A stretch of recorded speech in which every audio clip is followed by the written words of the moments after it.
بسم اللہ الرحمن الرحیم۔ السلام علیکم ورحمۃ اللہ وبرکاتہ۔ ڈیلی اسلامک انفارمیشن میں تمام دوستوں کو خوش آمدید کہتا ہوں۔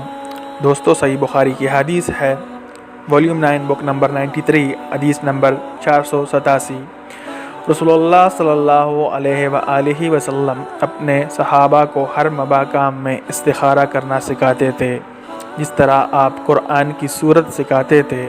آپ فرماتے کہ جب تم میں سے کوئی کسی کام کا مقصد کرے تو اسے چاہیے کہ فرض کے سوا 2 رکعت نفل نماز پڑھے، پھر سلام کے بعد یہ دعا کرے: اے اللہ، میں تیرے علم کے طفیل اس کام میں خیریت طلب کرتا ہوں، اور تیری قدرت کے طفیل طاقت مانگتا ہوں، اور تیرا فضل، کیونکہ تجھے قدرت ہے اور مجھے نہیں، تو جانتا ہے اور میں نہیں جانتا، اور تو غیوب کا بہت جاننے والا ہے۔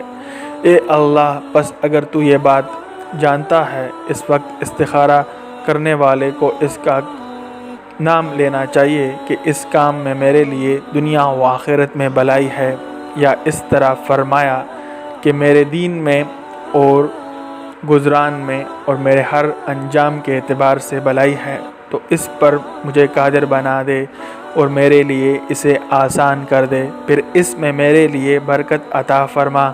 اے اللہ، اور اگر تو جانتا ہے کہ یہ کام میرے لیے برا ہے، میرے دین اور گزرا کے اعتبار سے اور میرے انجام کے اعتبار سے، یا فرمایا کہ میری دنیا و دین کے اعتبار سے، تو مجھے اس کام سے دور کر دے اور میرے لیے بھلائی مقدر کر دے جہاں بھی وہ ہو، اور پھر مجھے اس پر راضی اور خوش رکھ۔